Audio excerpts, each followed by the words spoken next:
अब इन सारी चीज़ों के बीच एक थोड़ा अलग सवाल है, और वो ये कि मान लीजिए कि नंबर्स बढ़ रहे हैं, बहुत तेज़ी से भी बढ़ रहे हैं। इस बार एक अलग तरीके का वेरिएंट है, डबल म्यूटेंट और ट्रिपल म्यूटेंट की बात हो रही है। लेकिन अगर हम अपनी ऑक्सीजन सप्लाईज को दुरुस्त कर लेते हैं, हम अपनी रेमडेसिविर और अन्य चीज़ों को दुरुस्त कर लेते हैं, हम जो हमारा मेडिकल इंफ्रास्ट्रक्चर है वो रातों रात तो नहीं बदलेगा, लेकिन उसमें जो भी थोड़ी बहुत हम इम्प्रूवमेंट कर सकते हैं वो अगर हम कर लेते हैं, तो जो इस वक्त हम चारों तरफ हाहाकार देख रहे हैं, जो पैनिक आ गया है, वो नंबर बढ़ने से कम है। और क्योंकि उसके आगे हमारी जो स्वास्थ्य व्यवस्था थी वो एकदम से टिक नहीं पाई।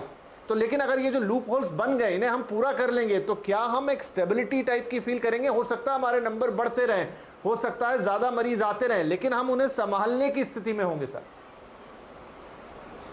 देखिए, इसके बेसिकली इसको हमें दो तरह से देखना चाहिए। पहला ये कि अभी जो नंबर बहुत तेजी से बढ़े हैं ये अनएक्सपेक्टेड था, किसी को भी उम्मीद नहीं थी, क्योंकि जनवरी फरवरी मार्च में केसेस काफ़ी कम हुए, फिर अप्रैल फर्स्ट वीक से बहुत तेजी से बढ़ना शुरू हुआ।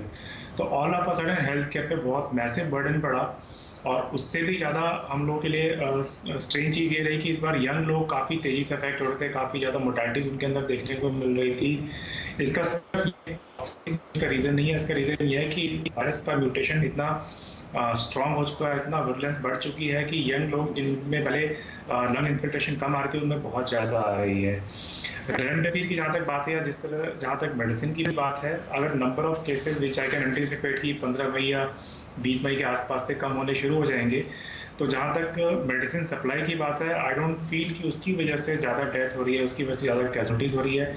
ये ज़रूर है कि बहुत ज़्यादा नंबर ऑफ केसेस हैं, इस वजह से हेल्थ केयर पे बहुत मैसिव ह्यूज बर्डन पड़ा है, जिसको संभालने में हेल्थ। तो डॉक्टर रवि, क्या ये उम्मीद लगाएं हम, क्या ये हम उम्मीद लगाएं मौजूदा स्थिति में कि हम अगले 2-3 हफ्तों में पेशेंट्स की संख्या को गिरते हुए देखेंगे? देखिए, हम कंप्लीट लॉकडाउन में तो है नहीं, हम एक किस्म के पार्शियल लॉकडाउन में हैं, जहां पर अभी भी बहुत सारी चीज़ें ओपन है। और आप कह रहे हैं इस बार का वेरिएंट भी बहुत ज़्यादा सक्रिय है, वो ऐसे लोगों को भी काफ़ी इम्पैक्ट कर रहा है जिनका घर से निकलना लाजमी है ही, वो यंग पॉपुलेशन है जो काम करती है। तो क्या हम उम्मीद करें कि जो रिडक्शन हम देखना चाहते हैं उन नंबर्स में, ताकि वो हमारा हेल्थ सिस्टम उन्हें संभाल पाए, वो रिडक्शन आपको आता हुआ दिखता है? Definitely I can anticipate. उसका एक सिंपल आप इस तरह से सोचिए कि लास्ट टाइम जब लॉकडाउन लगा था उसके बाद केसेस काफ़ी तेजी से उसके बावजूद बढ़ रहे थे, और जब लॉकडाउन अनलॉक हो गया, जब लोग फ्री घूमने लग गए थे, उसके बावजूद दिसंबर जनवरी फरवरी में केसेस काफ़ी कम थे।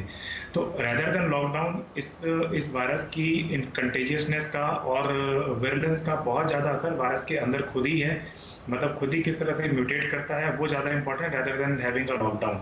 So what I can foresee कि अगर suppose virus less virulent form में म्यूटेट कर जाता है तो अगले 2-3 हफ्तों में हमें थोड़ा रिलीफ देखने को डेफिनेटली मिल सकता है, which is natural for this virus. Right. Doctor Chatterjee, मुझे एक बात बताइए, लास्ट ईयर हमने देखा कि देशव्यापी लॉकडाउन हुआ, सितंबर तक हमने पीक देखा और उसके बाद उसमें एक सडन फॉल आया।